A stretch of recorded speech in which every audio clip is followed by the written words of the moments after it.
Hi, welcome back or welcome to the channel. Today I'm going to show you guys how to quickly fit your project to any window in Final Cut Pro.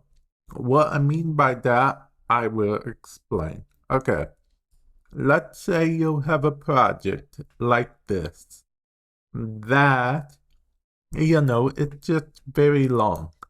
Well, you could go all the way over and zoom out, right? Or let's say you just got done using the zoom tool, you went up here and, did the zoom tool, zoomed in on an area, now you're back to the regular tool. But you want to zoom out very easily. Well, you can hit Shift Z, and what will happen is it will automatically do the zoom out for you, automatically, so your whole timeline fits wherever. But there actually is a bit more.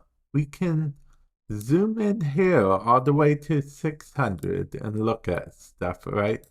And then the longer that we have up here with our cursor, we can hit Shift Z again, and it will go to fill. It's actually a very handy tool. I think it's very good, and definitely I recommend using it more often. It should save you guys a ton of time. Hopefully this has helped you, and with that said, I will catch you guys in the future. Later.